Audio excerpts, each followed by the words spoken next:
Inilarawan naman ni PNP Chief Ronald Bato de la Rosa ang kanyang unang taong pamumuno sa pambansang pulisya. Maliban sa operasyon ng iligal na droga, naging puspusan din ang naging paglilinis sa kanilang hanay mula sa mga police scalawags. May live report ang ating kasamang si Eunice Samonte. Eunice?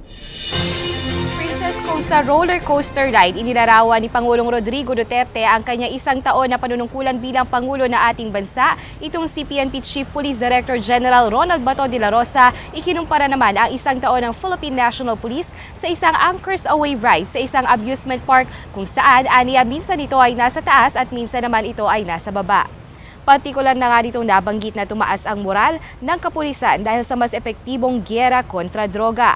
Patunay dito ang 160 pulis na nadismiss sa serbisyo at kani-kanina nga lang inanunsyo nitong si Chief PNP sa flag ceremony ang panibagong 84 na pulis na sisibakin na rin sa serbisyo matapos mapatunayang sangkot ito sa katiwalian.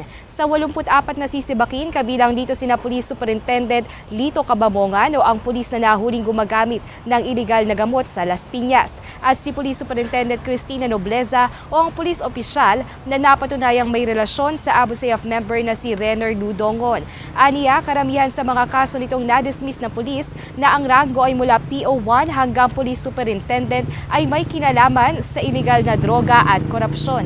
Narito pakinggan natin ang naging pahayag ni Chief PNP Police Director General Ronald Bato de la Rosa. The President has given orders na kahit na na-reinstate yan, kahit sino nag-reinstate yan, whether itong administration na ito, previous administration, kung na-reinstate yan, tapos ang kaso na ay korupsyon, pangungutong, pang-aabuso, pinapareview niya. Kaya yung DP natin nag-review ngayon ng mga cases. Merong na-reinstate na dapat hindi ma-reinstate na mga kaso pa, mga drug cases, pinapareview niya ngayon. While nire-review yung mga kaso, pinapadala natin doon sa ERMM.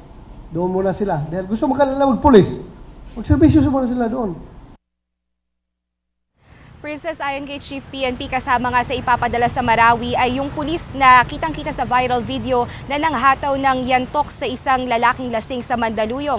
Aniya, hindi dapat ito nagiging refleksyon ng mga buong kapulisan na ang ganitong klaseng pulis na umaabuso nga sa kapangyarihan. Ngunit aniya, kumpara sa mga nakaraang taon, masasabi naman na ang Pilipinas ay mas safe na nga daw, lalo pat bumaba na rin ang crime rate ng bansa sa 27% kumpara nitong nakaraang taon.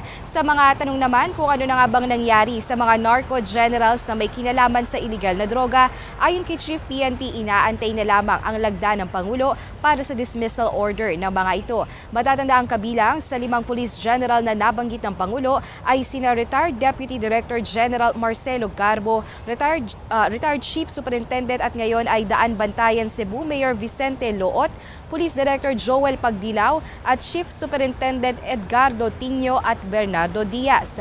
Naniniwala naman ang buong PNP na sa pagtutulungan ng bawat isa ay mapagtatagumpayan rin natin ang nasimulan na at ang epektibong laban kontra droga. Mula dito sa Campo Crame para sa Bayan, Eunice Samonte. Maraming salamat, Eunice Samonte.